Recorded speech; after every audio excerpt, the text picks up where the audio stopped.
afternoon, students. In last lecture, we have completed with the meaning and features of the preference shares. In this lecture, we will start with the types of the preference shares.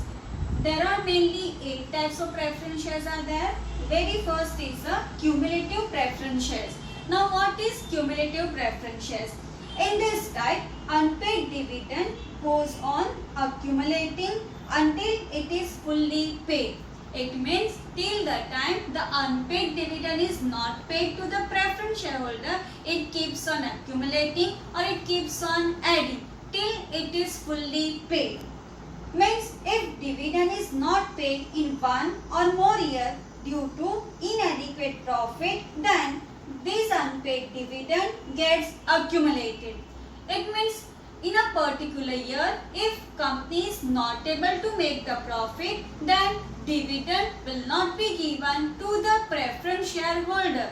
This unpaid dividend keeps on carry forward, or this unpaid dividend will be accumulated till it is fully paid. Now, this unpaid dividend is paid when company performs well. For example, in a 1 year, company is not able to make the payment of dividend. In that case, this dividend will be paid when the company incurs the profit. For example, if in a particular year, company incurs a loss, that means in that year, company is not able to make the payment of dividend to preference shareholder.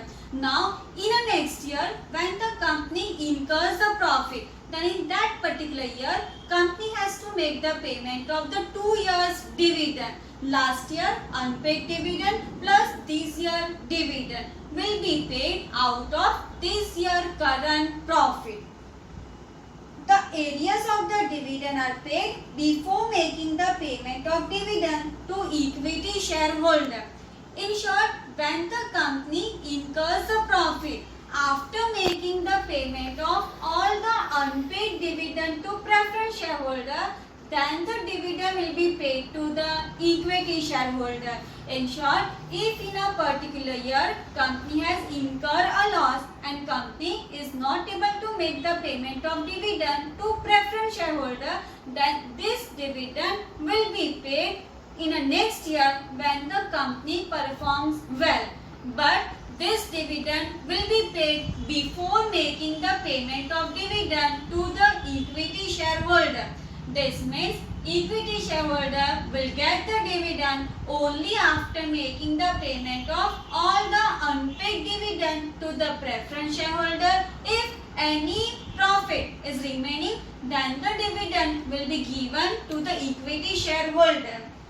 The preference shares are always cumulative unless it is stated in articles of association. Normally, all the preference shares are cumulative in nature. Only if it is written in articles of association, then the preference share will be non-cumulative. Otherwise, normally the preference shares are cumulative in nature only. So we can say that in this cumulative preference shares, the unpaid dividend on preference shares keeps on accumulating or keeps on adding until it is fully paid. When the company incurs a profit, in that year, all the unpaid dividend or all the areas of the dividend will be paid to the preference shareholder, and after that the dividend will be given to the equity shareholder. Next is the non-cumulative preference shares.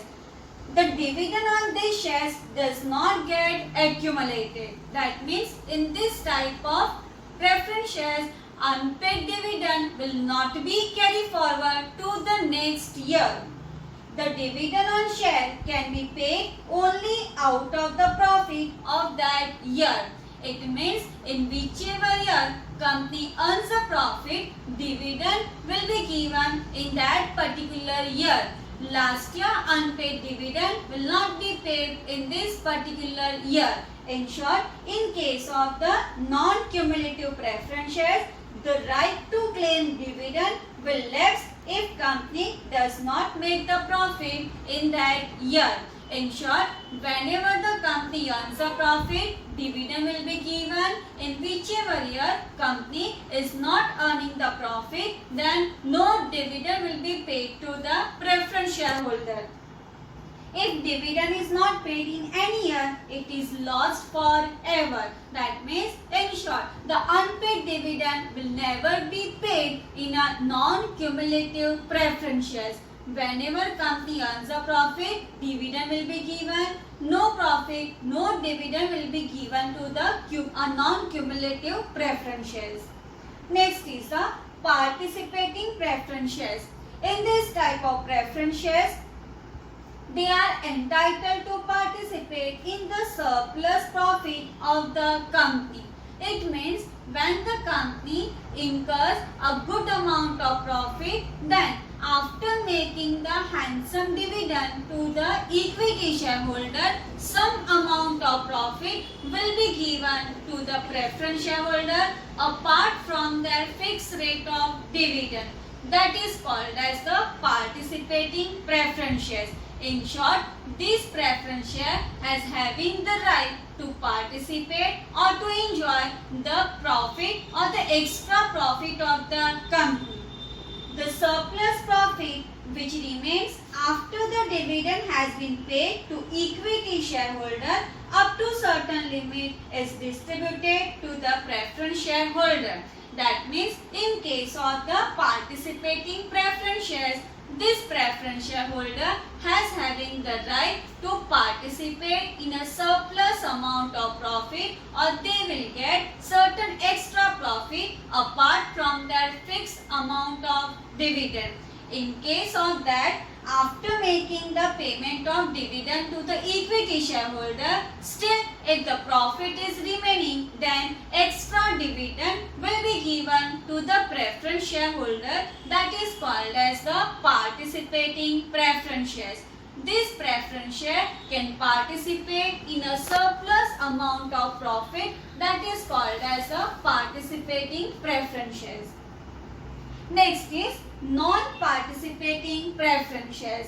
These preference shares are entitled to fixed rate of dividend only. That means it is not concerned on the amount of the profit. Whatever high amount of profit is there, but this preference share will get only the fixed rate of dividend. They don't have the right to enjoy or right to participate in a surplus amount of profit. They are not eligible for the surplus amount of profit.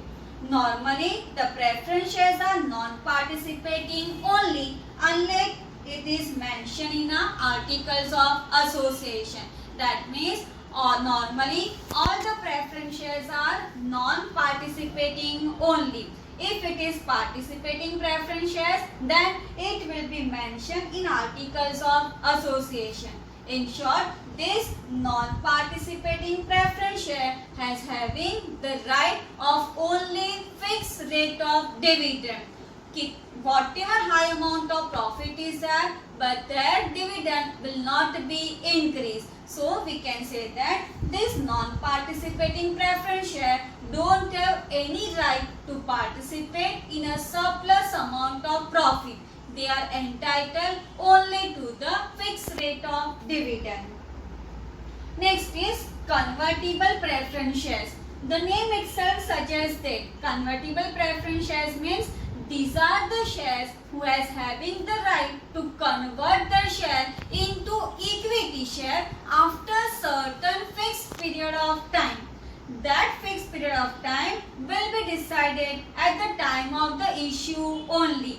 10% 5 years convertible debenture. That means 10% 5 years convertible preference shares. That means this preference shares will be converted into equity share after 5 years. Till 5 years, they will get the 10% rate of dividend, and after 5 years, they will get all the rights which are given to the equity shareholder. In short, convertible preference shares are those shares which can be converted into equity share after certain fixed period of time. and that fixed period will be decided at the time of the issue of preference shares only. Next is non-convertible preference shares. These shares cannot be converted into equity share. They will remain the preference shares only till it is redeemed. That means non-convertible preference shares are those shares which cannot be converted into equity share. They will remain the preference shares only. Next is redeemable preference shares. Shares which can be redeemed after certain fixed period of time is called as redeemable preference shares. Now what is redeem? Redeem means which is repaid after certain fixed period of time. For example, 5 years redeemable preference shares. That means this preference share will get the capital back after the 5 years. It is authorized by articles of association, then company can issue redeemable preference shares. Normally, the redeemable preference shares must be fully paid up only. In short, if it is written in articles of association, then the company can issue the redeemable preference shares. These shares are redeemed out of divisible profit only or out of fresh issue of shares made for this purpose. For the redemption of the preference shares, company can use the reserve or company can issue the new shares for the redemption of these preference shares. In short, redeemable preference shares are those shares which will be redeemed after certain fixed period of time. These are the shares which are normally fully paid up shares, and the repayment of these redeemable preference shares are made out of the profit, or for this repayment fresh issue of the shares will be done by the company. Next is the irredeemable preference shares. The shares which are not redeemable are called as irredeemable preference shares. That means these are the shares which can never be repaid before the winding up of the company. These irredeemable preference shares will get the repayment only at the time of liquidation of the company or only at the time of the winding up of the company. Before that, this redeemable preference share will not get the capital back. These are repaid only at the time of winding up of the company. When the company decided to shut the business, that time irredeemable preference shareholder will get the capital back. As per section 55, subsection 1 of the Companies Act 2013, a company cannot issue irredeemable preference shares. That means it is prohibited by the Companies Act that no company can issue the irredeemable preference shares. In short, all the preference shares are redeemable in nature. So we can say irredeemable preference shares are those shares which cannot be redeemed before the winding up of the company, or we can say they will get the capital back only at the liquidation of the company. Here we have completed with the types of the preference shares.